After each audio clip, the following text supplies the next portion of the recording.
Adoption letdown. Bringing a pet into your family should be an exciting experience, but it's been devastating for several who say they were ripped off by the same rescue.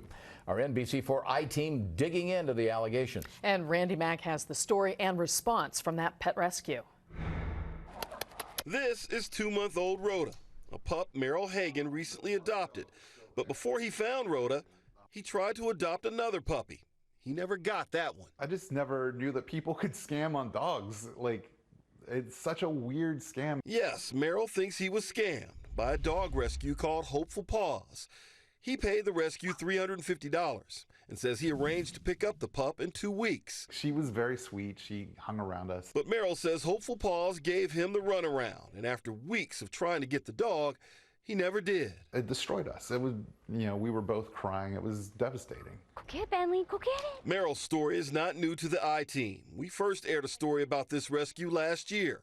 Pet owners say Hopeful Paws gave them sick dogs or didn't deliver the dogs they paid for. They said they'd be here around 5 o'clock, and it was 6 o'clock, 6:30, and like 6:45, we finally get a text from the woman who was bringing him saying that the dog has parvo and they're not bringing him. Since our story, more dog owners have complained online, saying they too feel they were duped by Hopeful Paws. It's super upsetting. This woman should not be allowed near dogs. The woman who runs Hopeful Paws declined our request for an on-camera interview, but in emails to us, she said Merrill was offered every opportunity to pick up the dog and that a foster who was caring for the dog decided to keep her permanently. When someone gets involved in rescuing dogs, you just assume like the best of them. Merrill is also pointing the finger at the nonprofit website Adopt a Pet.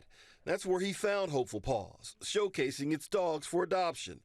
So the I-Team reached out to Adopt a Pet.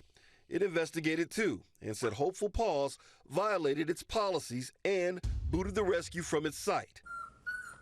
Merrill doesn't want other pet owners to experience what he did. I don't want anyone to get hurt like our family was. It was a horrible thing to go through.